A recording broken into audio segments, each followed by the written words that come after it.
Olá, pessoal! Atividade dessa semana é um complemento da semana passada, tá?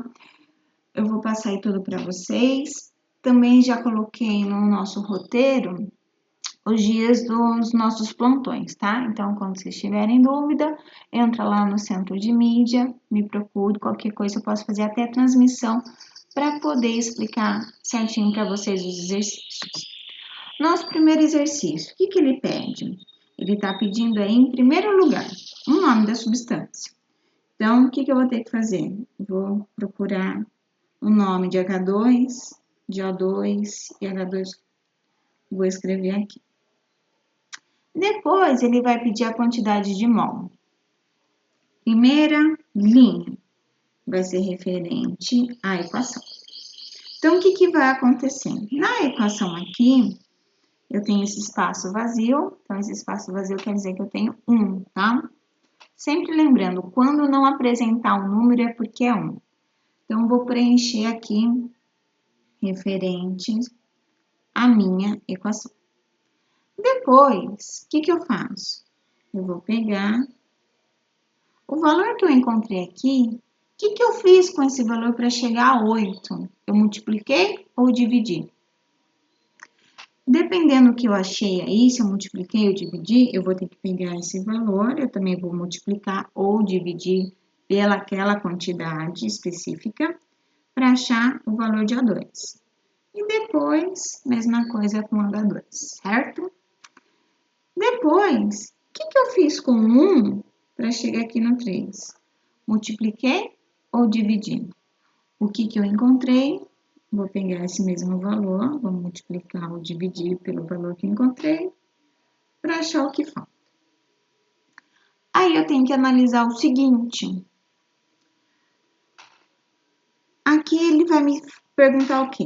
A massa agora de água formada quando eu tenho 3 mol de O2. Quando vocês encontrarem aqui, vocês vão encontrar esse valorzinho aqui, ó. Esse valor vai estar em mol. Tá? Então, eu sei que a cada 3 mols de O2, eu vou produzir tantos mols de água. Aí, eu vou calcular minha regrinha de 3. Vai trabalhar mol e massa.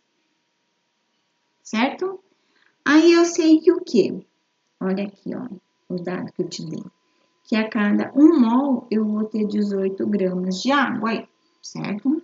Devido a esse 18 gramas por mol, que a cada 18 gramas eu vou ter em 1 mol. Aí eu não achei aquele valorzinho aqui, ó. Aí eu vou colocar aquele valorzinho aqui, ó, que é a quantidade de mol que foi formado, para, enfim, eu achar a quantidade de gramas de água. Monto aí minha regra de 3 e acho o valor que ele me pede, beleza? Qualquer dúvida, vocês me chamam. Próximo exercício. Próximo exercício, também vou estar mexendo. A diferença aí, ó. Eu tenho miligramas. Primeira coisa, eu preciso passar esse valor para gramas. Por que eu preciso passar para gramas? Porque, ó, a minha massa está em gramas por mol. Então, na hora de fazer minha regra de 3, eu vou ter que calcular em gramas. Lembrando vocês que o mol, ele vai representar 6 vezes 10 elevado a 23 átomos de alguma coisa. Nesse caso, vai ser de silício, tá? Então, eu sei o quê? Eu tenho gramas e vou ter átomos. Eu sei que a cada 28 gramas, eu vou encontrar 6 vezes 10 elevado a 23 átomos de silício. Aí, o valorzinho aqui que vocês acharam, vocês passaram aí, vocês vão colocar aqui, para a gente poder achar a quantidade referente dele de átomos, tá? Regrinha de 3. Não se esqueçam de recordar as regras para calcular notação científica, tá? Vocês vão precisar usar muito nesses cálculos. Meu próximo exercício, volta aí de novo numa tabelinha.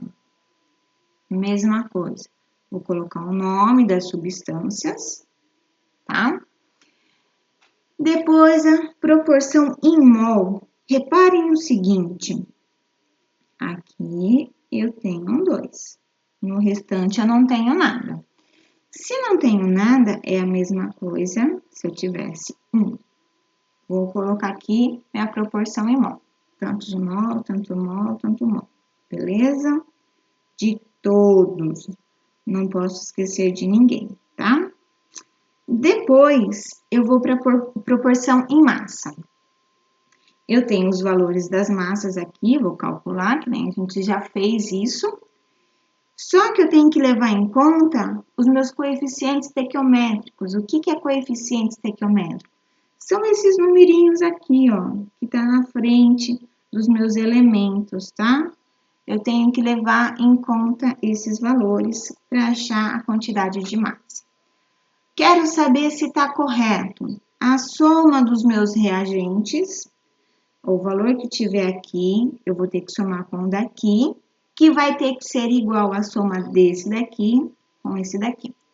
Se por um acaso não bater, eu volto de novo olhar nos meus cálculos para ver se tem alguma coisa errada. Por quê? Se tiver errado, essa minha soma não vai bater. Se não bater, minha conta vai estar errada futuramente, tá? Depois, proporção em partículas. Lembrando que o mol é igual a 6 vezes 10 elevado a 23 partículas. Certo? Que nem a gente já fez exercícios aí semana passada. Se eu tiver 5 mols, eu vou ter que fazer 5 vezes 6, então eu vou ter 30 vezes 10 elevado a 23 partículas. Aí eu só vou fazer essa relação, tá? Belezitia? Beleza. Terminamos aí a parte da tabela. Agora eu vou responder o que ele me pergunta. Ele quer saber a massa de CO1 e SO2. Quando eu tenho 954 gramas de calcocita. Então, o que eu vou fazer? Eu não achei os valores aqui das massas, certo? O que eu vou fazer? Regrinha de 3. Um referente a CO1 e um referente a CO2. Então, eu vou ter massa. Massa de quem? A massa da calcocita. Qual que é a calcocita? Eu vou ter que procurar lá no meu nominho. Vou colocar a massa da calcocita e vou fazer a massa do CO1. Depois a mesma coisa referente à massa do SO2. Então, vamos lá. O que vai acontecer? Nessa primeira parte aqui, eu vou ter que pegar esses valores que eu encontrei, ó. A massa da calcocita e a massa do CO2. Depois a massa da calcocita e a massa do SO2. Aonde que eu encontro isso? Aqui, ó, na proporção de massa. Beleza? Para depois fazer o quê? Eu tenho 954 gramas de calcocita, vou ter X gramas de massa de CO1. Calculo regra de 3. Depois, 954 gramas de calcocita, vou produzir quantas gramas de SO2. Calculo aí minha regra de 3, eu encontro os dois valores que estou pedindo. Se vocês tiverem dúvida na hora de montar essa parte, vocês me chamam, tá? Que aí eu vou ajudando vocês. Quarto exercício, vamos lá. Ele pede a quantidade de gramas correspondente a 3 vezes 10 elevado a 24 átomos de alumínio. Olha só, eu sei que quando eu tenho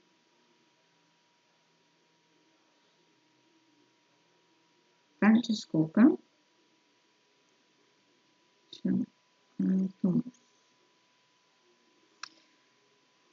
que o mol é a mesma coisa que 6 vezes 10 elevado a 23 átomos. Pessoal, eu nunca posso esquecer essas coisas, tá? Isso vai me ajudar muito. Então, eu sei o quê? Que o mol também de alumínio, eu vou ter o quê? 27 gramas. Então, ó, se em 27 gramas eu tenho 6 vezes 10 elevado a 23 átomos, quantas gramas eu vou ter em 3 vezes 10 elevado a 24? Faço aí a regrinha de 3, acho o valor em gramas, beleza? O último exercício dessa semana vai ser o seguinte. Eu tenho aí uma tabela, vou ter que preencher de novo. Neste caso, só não vou ter que colocar valor, tá? Eu vou ter que colocar a proporção em mol, proporção em massa, já passei aqui todos os valores das massas que vocês vão utilizar, proporção em partículas. Até aí não mudou nada do que a gente já fez. Qual é a pergunta? Eu quero ter 2 toneladas de ferro, certo? Então, para obter essas 2 toneladas de ferro, qual vai ser a minha quantidade de massa de carvão para se produzir essas 2 toneladas de ferro? Então, lembrando que aqui a minha massa vai estar tudo em grama, tá, pessoal? Eu vou ter que fazer conversão de unidade, sim. Então, aqui eu já mostrei para vocês qual é o valor referente a 1 tonelada, tanto em quilo quanto em grama. Aí, vocês vão fazer a regrinha de 3. Vocês têm aquela massa ali, vocês vão passar para tonelada, para depois encontrar a tonelada equivalente do carvão. É isso que eu quero. A massa que eu preciso ter de carvão para produzir 2 toneladas de ferro, tá? Tentem pensar um pouquinho, tentem montar essa é um pouquinho mais puxada, porque eu tenho vários elementos, mas não é nada complicado, tá? Qualquer coisa vocês sabem o nosso horário de atendimento, é só me procurar que a gente vai conversando, vai discutindo, belezita? Então, ó, qualquer dúvida pode entrar em contato comigo. São 2 semanas que a gente só vai estar no remoto, então não deixa acumular, pega firme. Eu vou estar seguindo mesmo os nossos horários. Eu peguei aí um horário do dia que a gente tem dobradinha, que vai ficar até mais fácil para vocês, tá bom? Espero que tenha ajudado vocês. Até mais!